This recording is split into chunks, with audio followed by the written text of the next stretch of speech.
122º dia. 1 Samuel 3. Samuel ainda era um menino e ajudava Eli na adoração a Deus o Senhor. Naqueles dias, poucas mensagens vinham do Senhor e as visões também eram muito raras. Certa noite, Eli, já quase cego, estava dormindo no seu quarto. Samuel dormia na tenda sagrada, onde ficava a Arca da Aliança, e a lâmpada de Deus ainda estava acesa. Então o Senhor Deus chamou: Samuel, Samuel. Estou aqui, respondeu ele. Então correu para onde ele estava e disse: O Senhor me chamou? Estou aqui. Mas Eli respondeu: Eu não chamei você. Volte para sua cama. E Samuel voltou. Então o Senhor Deus tornou a chamar Samuel. O menino se levantou, foi onde estava Eli e disse: O Senhor me chamou? Estou aqui. Mas Eli tornou a responder: Eu não chamei você, filho. Volte para a cama. Samuel não o conhecia, Senhor, pois o Senhor ainda não havia falado com ele. Aí o Senhor chamou Samuel pela terceira vez. Ele se levantou, foi onde ele estava e disse: O Senhor me chamou? Estou aqui. Então ele compreendeu que era o Senhor quem estava chamando o menino e ordenou: Volte para a cama, e se ele chamar você outra vez, diga: Fala, ó Senhor, pois o teu servo está escutando. E Samuel voltou para a cama. Então o Senhor veio e ficou ali. E como havia feito antes, disse: Samuel, Samuel. Fala, pois o teu servo está escutando. Respondeu Samuel. E o Senhor disse: Eu vou fazer com que o povo de Israel uma coisa tão terrível que todos os que ouvirem a respeito disso ficarão apavorados. Naquele dia farei contra Eli tudo o que disse a respeito da família dele, do começo até o fim. Eu lhe disse que ia castigar a sua família para sempre, porque os seus filhos disseram coisas más contra mim. Ali, Eli sabia que eu ia fazer isso, mas não os fez parar. Por isso, juro à família de Eli que nenhum sacrifício ou oferta poderá apagar o seu terrível pecado. Samuel ficou na cama até de manhã. Aí se levantou e abriu os portões da área da tenda sagrada. Ele estava com medo de falar com Eli sobre a visão que havia tido. Mas Eli o chamou. Samuel, meu filho. Estou aqui, respondeu ele. O que foi que Deus lhe disse? Perguntou Eli. Não esconda nada de mim. Deus o castigará severamente se você não me contar tudo o que ele disse. Então Samuel contou tudo, sem esconder nada. E Eli disse: Ele é Deus, o Senhor, que ele faça tudo o que achar melhor. E Samuel cresceu.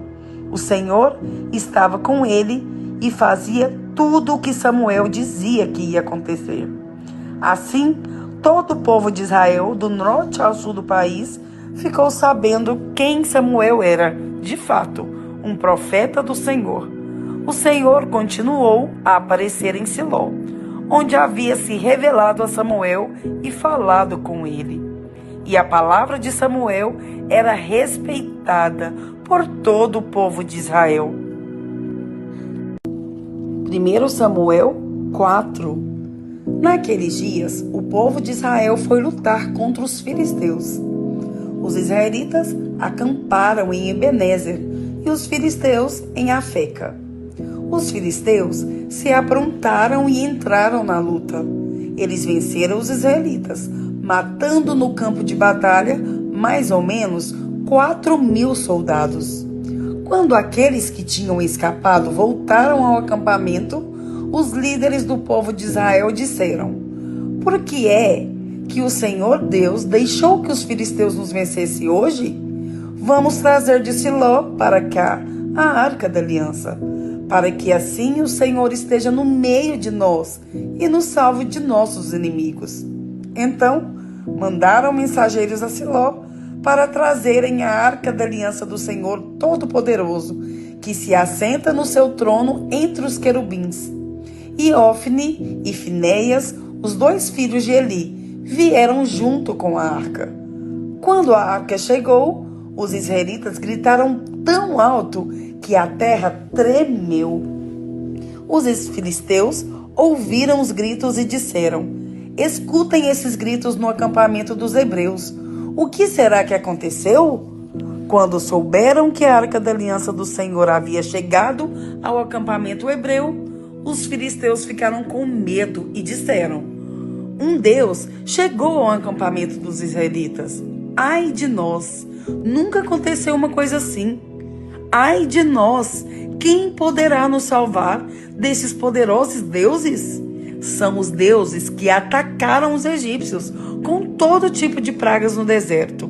Sejam corajosos, filisteus. Lutem como homens, ou seremos escravos dos hebreus.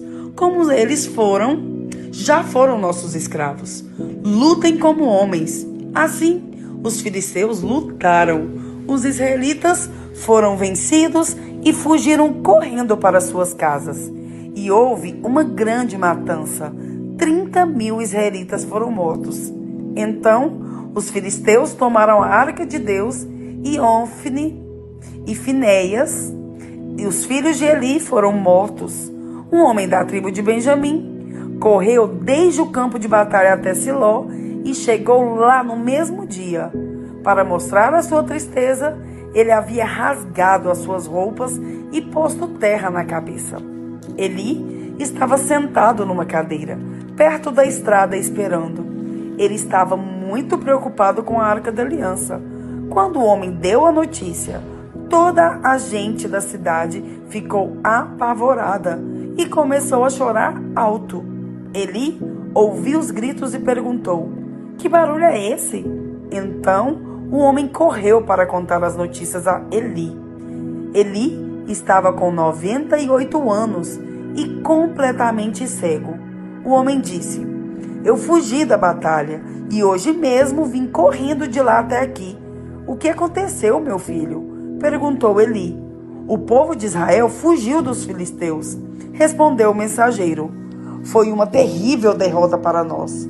Além de tudo, os seus filhos, Ofni e Finéias, foram mortos, e os filisteus tomaram a arca da aliança. Quando ouviu falar na arca, Eli caiu da cadeira para trás, perto do portão da cidade. Ele estava muito velho e gordo. Por isso, quando caiu, quebrou o pescoço e morreu. Eli foi o líder do povo de Israel 40 anos. A nora de Eli, a mulher de Finéias, estava grávida e já quase na época de ter a criança. Quando ela soube que a arca de Deus havia sido tomada e que o seu sogro e o seu marido tinham morrido, começou a ter as dores de parto e deu à luz. Ela estava morrendo, mas as mulheres que a ajudavam disseram: tenha coragem, você ganhou um filho. Ela não se interessou e não respondeu, mas deu ao menino o nome de Icabô, explicando: a glória saiu de Israel. Disse isso falando da tomada da arca de Deus e da morte do seu sogro e do seu marido. Ela disse: a glória saiu de Israel, pois a arca de Deus foi tomada pelos nossos inimigos. Salmos 46. Ao regente do coro para soprano. Canção do grupo de Corá. Deus é o nosso refúgio e a nossa força, socorro que não falta em tempos de aflição.